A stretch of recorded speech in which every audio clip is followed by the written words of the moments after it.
Hello everyone, स्वागत है आप सभी का टॉपर लर्नर्स के इस प्लेटफॉर्म पे, मंच पे। मैं हूँ एमएच अख्तर और आप देख रहे हैं टॉपर लर्नर्स। जैसा कि आप सभी को पता है, हम लोग क्लास 9th और 10th के लिए लेक्चर सीरीज़ कंडक्ट कर रहे हैं। आज क्लास 9th मोशन का ये लेक्चर नंबर 10वां होगा। अभी तक हमने 9 लेक्चर कंप्लीट कर लिया है। उसमें जितना थेरेटिकल और एक दो न्यूमेरिकल प्रॉब्लम था हमने डिस्कस किया है। आज का जो डिस्कशन है हमारा वो NCERT क्वेश्चन है जी। आज वाले लेक्चर में हम NCERT क्वेश्चन डिस्कस करेंगे। पहले इनसाइड करेंगे और पेज नंबर वाइज करेंगे। जैसे देखिए, अभी जो आपको बोर्ड पे दिख रहा है ये पेज नंबर 100 का क्वेश्चन है। पेज नंबर 100 में 3 क्वेश्चन है जो इनसाइड में है। उसके बाद एक NCERT में इनसाइड में भी क्वेश्चन होता है और एक्सरसाइज में भी होता है। तो सारे क्वेश्चन को हम यहाँ पे डिस्कस करने वाले हैं। क्लियर? तो इनसाइड का पहले डिस्कस करेंगे, फिर एक्सरसाइज का डिस्कस करेंगे। देखते हैं कितने लेक्चर में हमारा कंप्लीट होता है। क्लियर?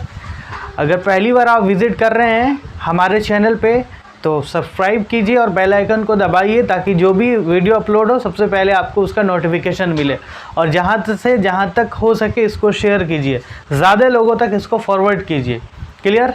तो करते हैं start.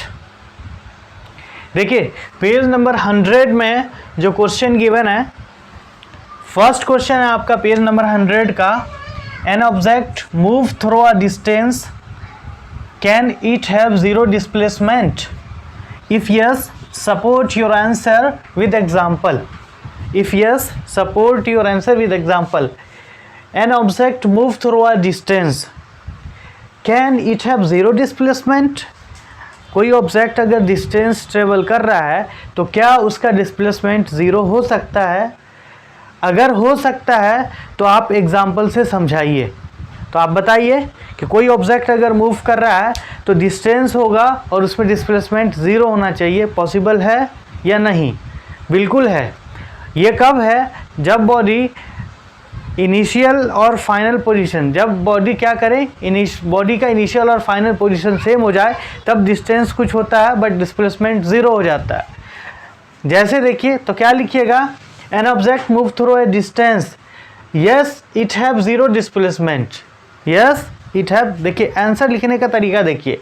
N object move through a distance, question बोल रहा तो लिखिएगा yes an object move through a distance, yes it have zero displacement या it can have zero displacement. Answer लिखिएगा इफ बॉडी मूव, देखिए suppose body move from A, यहाँ पे देखिए A to B, body A to B, suppose body move from A to B and return back to A. In this case displacement क्या होगा? जाने का x, आने का x। तो डिस्टेंस क्या हो जाएगा? x प्लस x बराबर 2x हो जाएगा। या फिर उसको अगर 2 मान लीजिए तो क्या हो जाएगा डिस्टेंस? तो 2 इंटू 2 4 हो जाएगा। और जैसे ही इनिशियल और फाइनल पोजीशन सेम हुआ डिस्प्लेसमेंट ज़ीरो हो गया।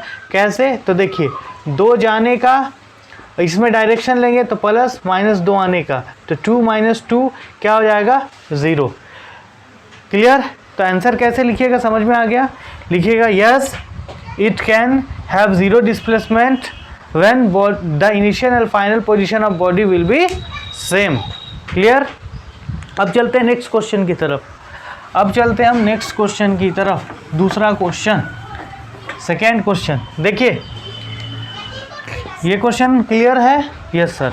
देखिए, farmer move along a boundary of a square field of side 10 metre, ठीक है, in 40 second. What will be the magnitude of displacement of farmer at the end of 2 minute 20 second, at the end of 2 minute 20 second from his initial position. बोल रहा कोई farmer है जो square field पे, जिसका side 10 metre है, 40 second में एक साइकिल पूरा करता है, तो कितना डिस्प्लेसमेंट होगा 2 मिनट 20 सेकेंड में? देखिए सोल्व करते हैं इसको। आप भी ट्राई कर सकते हैं, वीडियो को पॉज कीजिए, पहले ट्राई कीजिए और खुद का सॉल्यूशन करने के बाद जो मेरा सॉल्यूशन होगा उससे मैच कर लीजिए। सेल्फ असेसमेंट साथ साथ हो जाएगा। देखिए यहाँ पे समझिए, हम क्या कर रहे हैं, स्क्वायर फील्ड बना रहे हैं। यहाँ देखिए आप, ये हो गया आपका स्क्वायर फील्ड, ये क्या हो गया, स्क्वायर फील्ड, ठीक। 10 साइड है, तो सब साइड क्या हो जाएगा 10। मान लीजिए A B C D। अब एक कंप्लीट 1 साइकिल कितने सेकेंड में पूरा करता है, मान लीजिए यहाँ से चला, A को मान लीजिए इनिशियल पोजीशन, A क्या है, IP है, तो यहाँ से चला यहाँ यहाँ यहाँ यहाँ 40 सेकेंड में पूरा कर दिया था। Number of round in 40 second कितना हो जाएगा 1। तो 2 मिनट 20 सेकेंड में, 2 मिनट 20 सेकेंड में, तो 2 मिनट 20 सेकेंड मतलब कितना टाइम, 2 मिनट 20 सेकेंड मतलब 2 × 60 + 20, 140 सेकेंड, टोटल 140 सेकेंड हो गया। तो number of round in 140 second क्या हो जाएगा, 40/140, 40/140, 140/40। अब देखिए 0 से 0 कैंसिल, 4 तिया 12, 2 14, पॉइंट 4 पंचे 20, यानी 3.5 राउंड। मतलब नंबर ऑफ राउंड कितना हो गया, 3.5 राउंड। तो 2 मिनट 20 सेकेंड में number of round in 140 second मतलब 2 मिनट 20 सेकेंड में कितना हो गया, 3.5। तो देखिए चलाइए यहाँ से, 1 राउंड, 2 राउंड, 3 राउंड और 3.5 राउंड, ये आपका फाइनल पोजीशन। ए अगर इनिशियल पोजीशन है तो फाइनल पोजीशन क्या हो गया, FP हो गया C, FP क्या हो गया C। अब बोल रहा है displacement of farmer at the end of 2 minute, तो 2 मिनट 20 सेकेंड पे यहाँ पे पहुँचा, FP ये हो गया, IP ये हो गया, तो ये हो गया डिस्प्लेसमेंट। अब निकाल दीजिए डिस्प्लेसमेंट, ये डिस्प्लेसमेंट हो गया, तो ये हो गया आपका बेस, ये हो गया परपेंडिकुलर। तो डिस्प्लेसमेंट बराबर यहाँ पे पाइथागोरस फार्मूला लगाइएगा, डिस्प्लेसमेंट बराबर √10 का स्क्वायर प्लस 10 का स्क्वायर, तो क्या हो जाएगा √100 प्लस 100, तो क्या हो जाएगा √200, √200। अब इसको सोल्व कीजिएगा √200 को, तो क्या होगा, देखिए √200 को यहाँ पे हम तोड़ रहे हैं, 200, 10 दूना 100 दूना, 50 दूना 100, 25 दूनी 50, 25 25, 5 दूना 10, 10√2 कितना हो जाएगा, डिस्प्लेसमेंट आपका हो जाएगा 10√2 मीटर। √2 का वैल्यू डाल दीजिए, आ जाएगा 10√2 कितना आ गया, 10√2, आंसर आ गया आपका, देख लीजिए 10√2 मीटर, आंसर 10√2 मीटर। तो कितना डिस्टेंस ट्रेवल किया, 10√2। क्लियर है, यस सर क्लियर है। मेनली यहाँ पे नंबर ऑफ राउंड निकालना था, और नंबर ऑफ राउंड चलाने के बाद FP और IP हमको मिल गया, और FP IP मिला तो वहाँ से हम कर दिए, ये ऑलरेडी डिस्प्लेसमेंट हो गया, पाइथागोरस थ्योरम से निकाल दिए। क्लियर, यस सर क्लियर है। चलिए मज़ा आ रहा ना, थोड़ा सा अच्छे से समझिए चीज़ों को। चलते हैं हम नेक्स्ट क्वेश्चन की तरफ। 2 क्वेश्चन हमारा हो गया पेज नंबर 100 का। अब अगला क्वेश्चन है, इसका स्क्रीनशॉट लेना चाहते हैं तो आप ले लीजिए, पॉज कीजिए और स्क्रीनशॉट लीजिए। चलिए अगले क्वेश्चन की तरफ। जो लोग नहीं समझे हैं अच्छे से वीडियो को देखिए, फिर से बनाइए और पूरा NCERT क्वेश्चन कीजिए। NCERT क्वेश्चन ही आपका मेन क्या है, वेपन है। NCERT क्वेश्चन ही मेन वेपन है। NCERT से ही मोस्टली 85% क्वेश्चन एग्जाम में कवर होते हैं।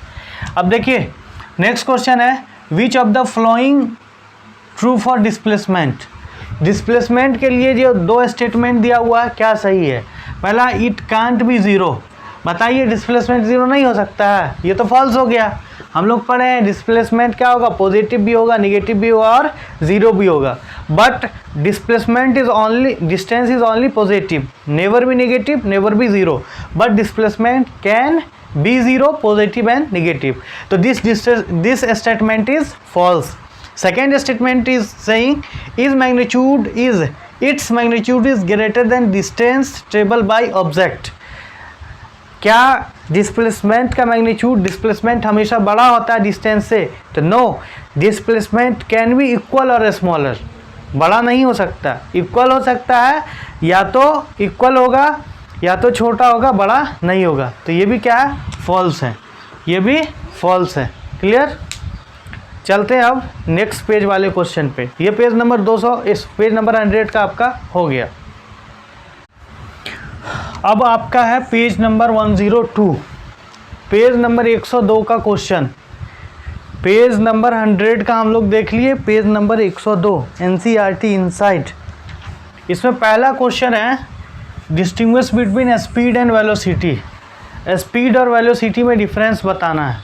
तो ऑलरेडी आपको पता है स्पीड वेलोसिटी का एक लेक्चर बना हुआ है, प्लेलिस्ट में जाकर के आप वहाँ देखिए, डिफरेंस के साथ ही हमने उसको करवाया है। वैसे आप छोटी छोटी बात ये समझ लीजिए कि स्पीड क्या होता है, distance travel by time speed होता है, और वेलोसिटी क्या होता है, displacement travel by time velocity होता है। स्पीड एक स्केलर क्वांटिटी है, वेलोसिटी एक वेक्टर क्वांटिटी है। स्पीड कभी ज़ीरो नहीं होगा, वेलोसिटी ज़ीरो होगा जब डिस्प्लेसमेंट ज़ीरो हो जाएगा। तो क्लियर? क्लियर है? तो वहाँ से आप जा कर के इसका डिफरेंस कर सकते हैं, सिंपल है, इसमें ज़्यादा लॉजिक लगाना नहीं है। दूसरा है under what condition the magnitude of average velocity of an object is equal to the average speed. देखिए बोल रहा है किस कंडीशन में किसी भी ऑब्जेक्ट का एवरेज वेलोसिटी और एवरेज स्पीड इक्वल होगा, किस कंडीशन में। तो इस बात को आप याद रखिएगा, यहाँ पे ये कॉन्सेप्ट, जनरल कॉन्सेप्ट आप याद रखिएगा। देखिए एवरेज स्पीड बोले या एवरेज वेलोसिटी, एवरेज स्पीड बराबर एवरेज वेलोसिटी, या डिस्टेंस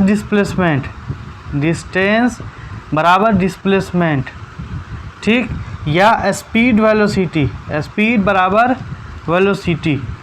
ये तीनों जो है ना,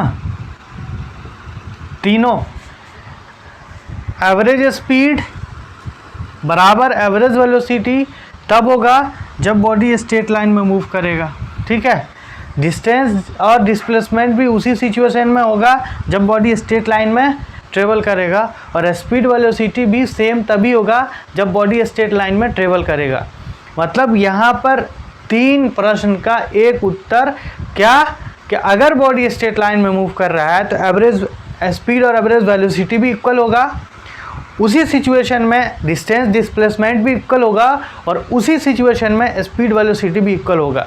तो कहीं पर एवरेज वेलोसिटी बोले, एवरेज स्पीड बोले, स्पीड वेलोसिटी इक्वल बोले, डिस्टेंस डिस्प्लेसमेंट इक्वल बोले, तो एक ही जवाब आपका होना चाहिए, वो जब बॉडी स्ट्रेट लाइन में मूव करेगा, जब बॉडी सीधा चलेगा। क्लियर? क्लियर है? वैसे भी सीधा चलने वाला समान होता है, ठीक है। चलते हैं अगले क्वेश्चन की तरफ। क्लियर है? समझ में आ गया होगा? तो क्या लिखेगा, when body move in straight line. अगला आपका what does odometer measure. Automobile मतलब गाड़ी में ओडोमीटर जो फिट होता है वो क्या मेज़र करता है, तो ओडो, याद रखने के लिए ओडो, डी फॉर डिस्टेंस, ओडो, तो ये क्या मेज़र करेगा, डिस्टेंस। ओडोमीटर क्या मेज़र करता है, डिस्टेंस, ठीक है। उसके बाद अगला है what does the path of an object look like when it is in uniform motion. Uniform motion में अगर ऑब्जेक्ट है तो उसका पाथ कैसा अपीयर होगा, बताइए, आंसर कीजिए।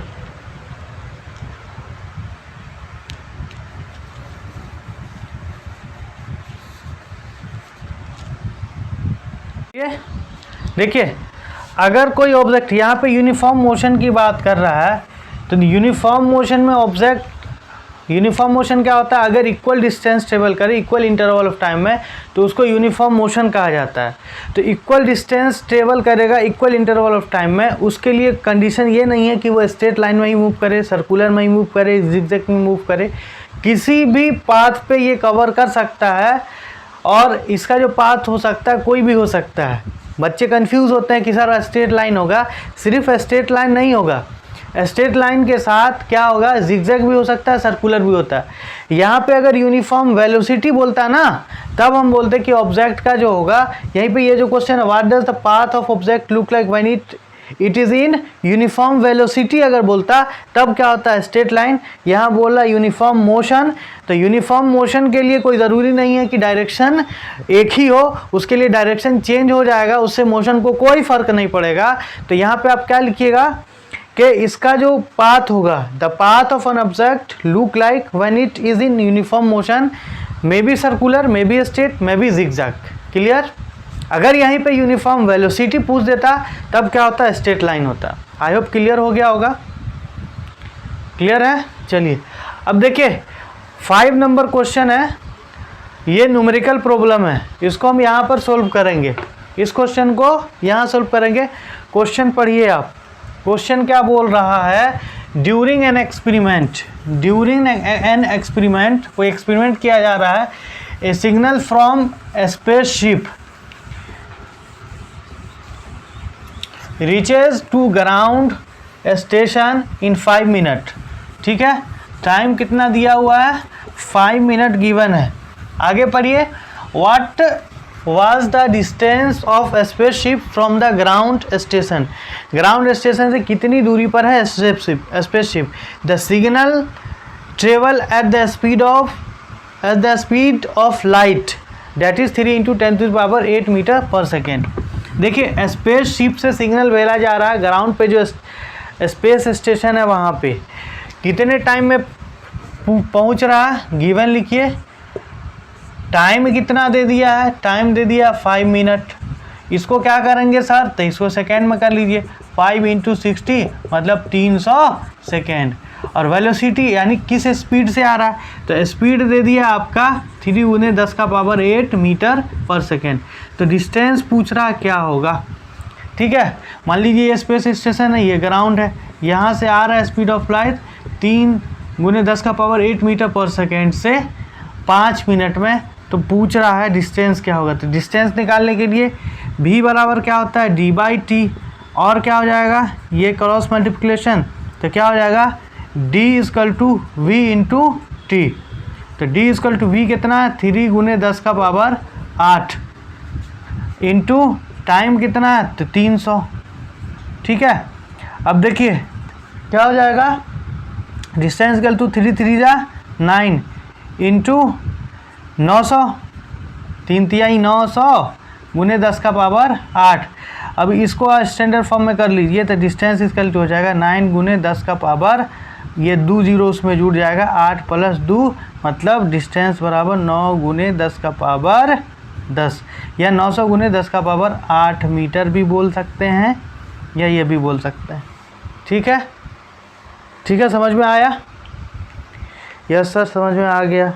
तो क्या हो गया, 9 × 10⁻, ये क्या हो जाएगा 10 मीटर, 10 मीटर, 9 × 10⁻10 मीटर, 9 × 10⁻10 मीटर। नीचे देख लीजिए, ठीक है, 9 × यहाँ देख लीजिए, यहाँ देख लीजिए उसके बाद वाला कैलकुलेशन। ये क्या किए हैं, 9 × 10⁻, ये क्या हो जाएगा 2 × 10⁸, तो डिस्टेंस बराबर 9 × अब 8 × 2 10, 10⁻10 मीटर। ठीक है, 9 × 10⁻10 मीटर। ठीक, अब चलते हैं पेज नंबर 103 की तरफ। चलते हैं पेज नंबर 3 की। अगर समझ में आ रहा है तो लाइक शेयर कीजिए, लाइक करना मत भूलिए गाइस, शेयर कीजिए, और पहली बार विजिट कर रहे हैं तो सब्सक्राइब कीजिए। Now we are at page number 103 of NCERT Insight question. First question is, when will you say a body is in uniform acceleration? पहला। दूसरा, नॉन यूनिफॉर्म एक्सीलरेशन। आप कब कहेंगे कि बॉडी क्या है, यूनिफॉर्म एक्सीलरेशन में है, दूसरा नॉन यूनिफॉर्म एक्सीलरेशन में है। तो ऑलरेडी आपको पता है यूनिफॉर्म एक्सीलरेशन क्या होता है, change in velocity per unit time is known as acceleration. अगर बॉडी का ये जो चेंज इन वेलोसिटी है इक्वल हो जाए, इक्वल इंटरवल ऑफ टाइम में, तब क्या कहलाएगा, यूनिफॉर्म एक्सीलरेशन में कहलाएगा। तो क्या हो जाएगा answer, body is said to be in uniform acceleration if it change its velocity in equal amount in equal interval of time, in equal amount in equal interval of time. तब इसका acceleration क्या हो जाएगा, uniform acceleration हो जाएगा। जैसे आपका free falling body है, फ्री फॉलिंग बॉडी देखिए, अगर कोई भी ऑब्जेक्ट ऊपर से नीचे की तरफ ओनली फोर्स ऑफ ग्रेविटी के कारण फॉल करता है तो उसको फ्री फॉलिंग बोलते हैं। तो फ्री फॉलिंग बॉडी जो होगा उसका जो एक्सीलरेशन होगा वो यूनिफॉर्म एक्सीलरेशन होगा। क्लियर, एग्जांपल भी दे दीजिएगा acceleration of free falling body. दूसरा है आपका नॉन यूनिफॉर्म एक्सीलरेशन। तो अगर ये चेंज अनइक्वल हो इक्वल इंटरवल ऑफ टाइम में तो नॉन यूनिफॉर्म एक्सीलरेशन होगा। प्रैक्टिकल लाइफ में जो हम कार, बाइक है ना राइड करते हैं या जो भी गाड़ियाँ चलती हैं वो सब नॉन यूनिफॉर्म एक्सीलरेशन को ही एक्वायर करती हैं, बिकॉज यूनिफॉर्म एक्सीलरेशन को एक्वायर करना टफ है। तो इफ़ बॉडी क्या लिखिएगा, body said to be in non uniform acceleration if it change its velocity unequal in equal interval of time. Clear, example में दे दीजिएगा। अगर आप एक्सीलरेशन वाला वीडियो नहीं देखे हैं तो आप प्लेलिस्ट में जा कर के देख सकते हैं, वहाँ पे और आपको कॉन्सेप्ट क्लियर मिल जाएगा। क्लियर है, ये क्वेश्चन हो गया आपका क्लियर। अब देखिए क्वेश्चन नंबर 2 है, न्यूमेरिकल प्रॉब्लम है एक्सीलरेशन से related. A bus decreases its speed 80 kilometre per hour to 60 kilometre per hour in 5 second, find the acceleration.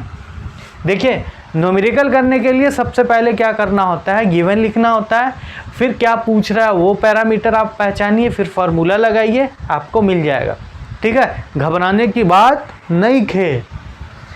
देखते हैं इसमें डिक्रीजेज इट्स स्पीड मतलब क्या है, a bus decreases its speed 80 kilometre per hour to 60 kilometre. Its mean that but is moving with 80 kilometre per hour. तो कोई object जब चल रहा है और घट रहा है, तो जो चल रहा था वो क्या, उसका इनिशियल स्पीड था। तो गिवन क्या है यहाँ पे, गिवन है आपका, गिवन है u equal to 80 kilometre per hour और v क्या है, डिक्रीज करके कितना आया 60 किलोमीटर पर आवर। और ये सब काम कितने सेकेंड में हुआ, टाइम हो गया 5 सेकेंड। तो पूछ रहा है एक्सीलरेशन क्या होगा, a इक्वल टू वाट। तो हमको पता है एक्सीलरेशन का फॉर्मूला a बराबर होता है v minus u by t. अब देखिए इसको क्या कीजिए, किलोमीटर पर आवर में है और ये क्या है, ये भी किलोमीटर पर आवर में है, तो इसको मीटर पर सेकेंड में हमको कन्वर्ट करना पड़ेगा।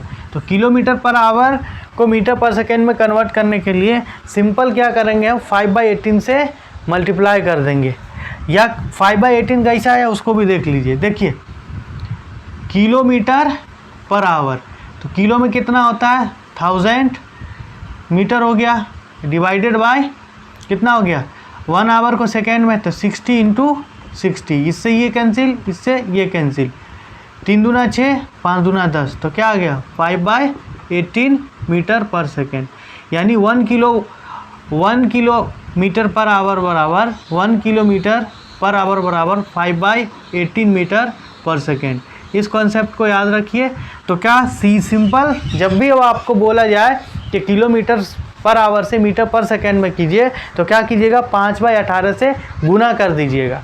और जब मीटर पर सेकेंड से किलोमीटर पर आवर में किया जाए, मीटर पर सेकेंड से किलोमीटर पर आवर में करना हो तो क्या करना पड़ेगा 18/5 से किस में गुना करना पड़ेगा, मीटर पर सेकेंड में कर दीजिएगा तो आपको मिल जाएगा।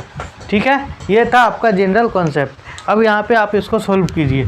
तो क्या कीजिएगा 80 × 5/18 क्या हो जाएगा, u हो जाएगा आपका 80 × 5/18 कर दीजिए, 40 × 80, 9 दूनी 18 अब इसको कर लीजिए, भी क्या है 60 इंटू 5/18, इसको भी 2 ही से काट लीजिए, 9 दूना 18, 3 दूना 60, तो ये हो जाएगा u आपका हो जाएगा यहाँ पे u हो जाएगा 200/9 और v आपका हो जाएगा 150/9। u हो जाएगा, u कितना हो जाएगा, u यहाँ देख लीजिए, u हो गया 4 पंचे 20, 200/9 और v कितना हो गया आपका 150/9। टाइम ये मीटर पर सेकेंड, ये मीटर पर सेकेंड, टाइम हो गया 5 सेकेंड। अब निकाल लीजिए, a equal to v minus u by t है, तो v की जगह डालिए क्या, v की जगह क्या डालिएगा 60, यानी ये 150/9, 150/9 माइनस 200/9 डिवाइडेड बाई टाइम, तो टाइम क्या इसके डिवीज़न में हो जाएगा, डिवाइडेड बाय 5 सेकेंड। ठीक है यहाँ तक। अब इसका लॉसा लीजिएगा 9 इसकी गुना में 5 कर लीजिए, 150 माइनस 200, ए बराबर क्या होगा, ए बराबर -50/45, 10 पचे 50, 9 पचे 45, तो ए बराबर क्या हो जाएगा -9 इकाई 9 1 10, 9 इकाई 9 1 10, 9 इकाई 1.11 metre per second square, -1.11 metre per second square. Minus क्या बता रहा है, माइनस ये बता रहा है कि बॉडी का जो स्पीड है घट रहा है, मतलब रिटार्डेशन हो रहा है। माइनस क्या बता रहा है, घट रहा है। क्लियर, देख लिए कैसे हुआ सोल्व। 9 का लॉस हो लिए 9, उसके बाद डिवाइड में है तो डायरेक्ट 5 से, तो 45, यानी आंसर आपका आ गया -1.11 मीटर पर सेकेंड स्क्वायर। ठीक है, माइनस शोज रिटार्डेशन। क्लियर। अब देखिए अगला क्वेश्चन है आपका क्वेश्चन नंबर 3, क्वेश्चन नंबर 3 देखिए उसको, इसका आप स्क्रीनशॉट ले लीजिए, है ना। देखिए अब समझ में आ रहा है। अगर कोई डाउट हो तो कमेंट सेक्शन में आप कमेंट कर सकते हैं, अगर कोई डाउट हो तो कमेंट सेक्शन में कमेंट कर सकते हैं, पूछ सकते हैं, आप मेल कर सकते हैं, व्हाट्सएप कर सकते हैं। क्लियर। अब देखिए अगला क्वेश्चन है, train starting from railway station and move with uniform acceleration attains a speed of 40 km/h in 10 minutes, find acceleration. देखिए इस कॉन्सेप्ट को आप जनरली याद रखिएगा। अगर कोई बॉडी रुक के चलता है तो उसका u 0 होता है, और चल के रुकता है तो v 0 होता है। तो यहाँ पे क्या है, train starting from railway station, railway station से स्टार्ट हो रहा है, मतलब क्या रेस्ट में होगा। तो यहाँ पे गिवन में क्या हो जाएगा, गिवन पहले लिखेंगे u क्या हो जाएगा 0, because it is start from railway station, तो 0 ही होगा, रुका हुआ होगा। उसके बाद अटेन्स करता है स्पीड, v हो गया 40 km/h, कितने टाइम में, तो टाइम हो गया 10 मिनट में। तो पुट फाइंड द एक्सीलरेशन, ए क्या होगा। कीजिए वीडियो पॉज और आप कीजिए सॉल्यूशन और मिला लीजिए हमारे सॉल्यूशन से, सेल्फ असेस्ट कीजिए। यहाँ इसको क्या करेंगे हम, 40 km/h को कन्वर्ट कर देंगे, 40 इंटू क्या 5/18, तो ये हो गया 20 दूना 40, 9 दूनी 18, तो क्या हो जाएगा 100/9 मीटर पर सेकेंड। और टाइम 10 मिनट है, तो इसको सेकेंड में करेंगे तो टाइम आपका सेकेंड में हो जाएगा 10 इंटू 60, मतलब 600 सेकेंड, 10 इंटू 60 सेकेंड। अब a इक्वल टू होता है v minus u by T, ये आपका हो गया v, ये हो गया आपका t, तो a equal to v minus u by t. v कितना 100/9, u तो 0 है, डिवाइडेड बाय 10 गुने 60, 10 गुने 60, तो क्या हो जाएगा 100/9 इंटू 10 इंटू 60, इससे ये ख़त्म, इससे ये ख़त्म। अब क्या हो जाएगा 1/54, 1/54, 1/54। अब इसको आप कीजिए सोल्व, इसका आप निकालिए और जितना आंसर आता है कमेंट सेक्शन में कीजिए आंसर। क्लियर है? क्लियर है? इसका आप कमेंट सेक्शन में आंसर कीजिए। ठीक है, तो अभी तक जो हमारा हो गया पेज नंबर 103 तक। अब पेज नंबर 107 और 109, 10 बचा हुआ है, जिसको हम लोग अब नेक्स्ट लेक्चर में करेंगे। ठीक है, इसका कमेंट सेक्शन में आप आंसर कीजिएगा। पेज नंबर 7 का डिस्कस 107 का कर ही लेते हैं, क्योंकि इसमें न्यूमेरिकल है नहीं, टाइम ज़्यादा नहीं लगेगा। फिर पेज नंबर 109, 10 बच जाएगा अगले लेक्चर के लिए। इसका आप स्क्रीनशॉट लीजिए। जाए पेज नंबर 107, पेज नंबर 103 के बाद 107 में जो क्वेश्चन आपका गिवन है, पहला क्वेश्चन है what is the nature of distance time graph for uniform and non uniform motion. dt graph में अगर यूनिफॉर्म मोशन है तब कैसा नेचर होगा? ये हो गया d, ये हो गया t। यूनिफॉर्म के लिए क्या था? Straight line. नॉन यूनिफॉर्म के लिए क्या था? Curve line. dt ग्राफ में क्लियर? dt ग्राफ तो क्या लिखिएगा? यूनिफॉर्म के लिए स्ट्रेट लाइन, ये क्या हो गया? Uniform line. स्लोप क्या है? Straight line slope. और ये क्या है? Curve slope. क्लियर? ये है कर्व स्लोप। क्लियर है? अगर आपको नहीं समझ में आ रहा तो ग्राफिकल रिप्रेजेंटेशन से एक लेक्चर बना हुआ है, प्ले लिस्ट में जाकर के पूरा लेक्चर उसको देखिए, पक्का है कि आपको समझ में आएगा। क्लियर? देखिए अब, what can you say about the motion of an object whose dt graph is a straight line parallel to the time axis. यही है आपका dt ग्राफ, और इसका जो ग्राफ है वो parallel to the time axis है, parallel to the time axis है। तो बताइए क्या होगा? बॉडी किस में होगा? मान लीजिए 4 मीटर पे है, तो 4 मीटर पे ही टाइम तो बढ़ रहा है, ये वहीं पर है, 4 मीटर पे ही खड़ा हुआ है। तो क्या है? Body in rest. बॉडी क्या है? रेस्ट में। तो क्या लिखिएगा?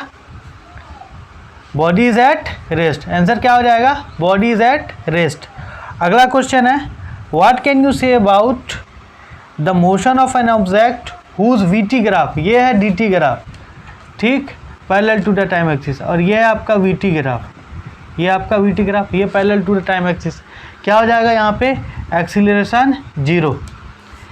क्यों? क्योंकि वीटी ग्राफ से हमको एक्सीलरेशन मिलता है और dt ग्राफ से हमको स्पीड मिलता है। तो अगर parallel to the time axis होगा तो स्पीड नहीं होगा, मतलब रेस्ट हो जाएगा। और parallel to the VT graph में है टाइम एक्सिस, तो एक्सीलरेशन नहीं होगा, मतलब 0 हो जाएगा। उस केस में क्या होगा आप बताइएगा? स्पीड क्या होगा? कि जब एक्सीलरेशन 0 होगा तो स्पीड क्या होगा? कमेंट सेक्शन में आंसर आप कीजिएगा। ठीक, ये क्लियर है? अगला है what is the quantity which is measure by the area occupied VT graph. VT graph है, इसके जो एरिया निकलेगा वो क्या निकलेगा? ये वीटी ग्राफ है, इससे जो इसके अंदर जो एरिया है, ये एरिया क्या निकलेगा? तो ये निकलेगा डिस्टेंस। बताए हैं area occupy by the curve of VT graph is give distance. और ये स्लोप क्या देगा? तो स्लोप देगा एक्सीलरेशन। ऑलरेडी हम लोग ये सब ग्राफिकल रिप्रेजेंटेशन में अच्छे से कर चुके हैं। तो आपका इनसाइड का लगभग आधा से ज़्यादा क्वेश्चन हो गया। पेज नंबर 107 तक हम लोग कर लिए हैं आज। अगले लेक्चर में हम लोग डिस्कस करेंगे पेज नंबर 109 का क्वेश्चन एंड 1010 का, फिर एक्सरसाइज पे हम लोग चलेंगे। क्लियर? तब तक के लिए कीप रिवाइज योर सिलेबस, ज़्यादा से ज़्यादा शेयर एंड सब्सक्राइब। घर में रहिए, स्वस्थ रहिए, पढ़ाई लिखाई कीजिए। ठीक है? अभी टाइम है, वरना बाद में पछताइएगा। Okay guys, have a nice day, bye bye.